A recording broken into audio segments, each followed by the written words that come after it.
از روز اول شکنجه که داشتیم، ما از روز اول شکنجه بدنی داشتیم، چه با باتوم، چه با لغت، چه با چرک. حالا به نسبت هر کی به یه اندازه کتک میخورد اونجا.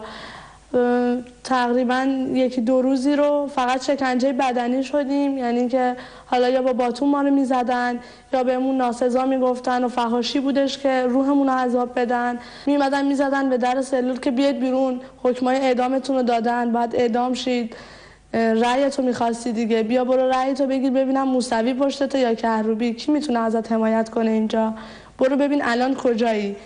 می آوردن هم از سلول بیرون، سر پا نگه هم می داشتن.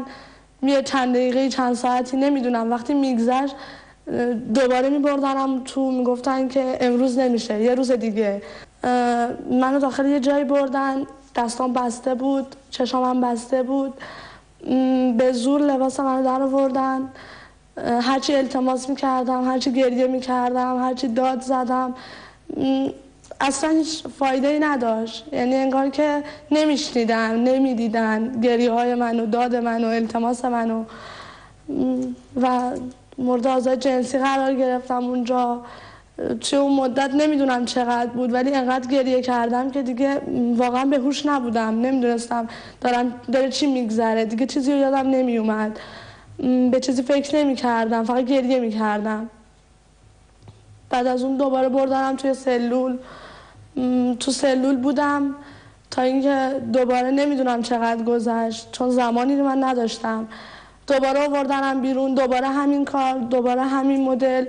بعد از اینکه به طور کامل کتک خورده بودم، دوباره سری دوم دوباره بردنم، ولی اون صدای قبلی نبود. یعنی اون صدا کسی نبود که سری قبل داشت منو شکنجه میداد، یه صدای جدید بود. من 4 بار یا 5 بار مورد آزار جنسی قرار گرفتم. اون لحظه اونا فقط داد میزدن بیا رأیت، داریم رأیتو بهت میدیم، خوشحال باش، چرا گریه میکنی؟ گریه نداره که، داریم بهت رأیتو پس میدیم، نظرته، مگه خودت خواستی؟ چرا رفتی تو خیابون؟ پس تو ول بودی که تو خیابونا بودی، پس حقته هر چی سرت بیاد. سری آخر وقتی منو بردن توی اون اتاقی که حالا شکنجهگاهشون بود، نمیدونم اسمشو چی میذارن، 2 نفر بودن. همیشه 1 نفر بود، این سری 2 نفر بود، چون صدای 2 تا آدم بود، به اسم صدا میکردن همدیگر رو.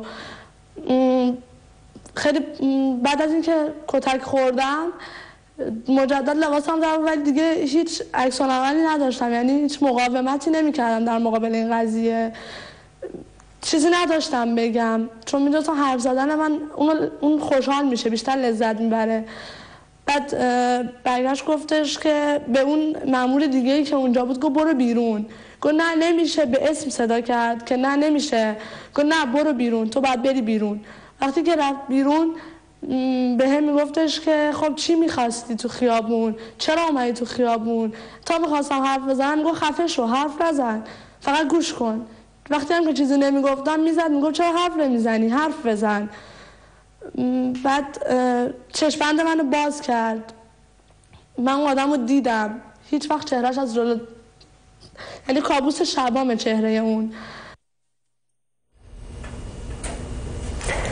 نظر چیه که داشتم چند تا نکته. اول باید تحسین کرد شجاعت چنین دختر و چنین افرادی رو که میدونیم جامعه ایران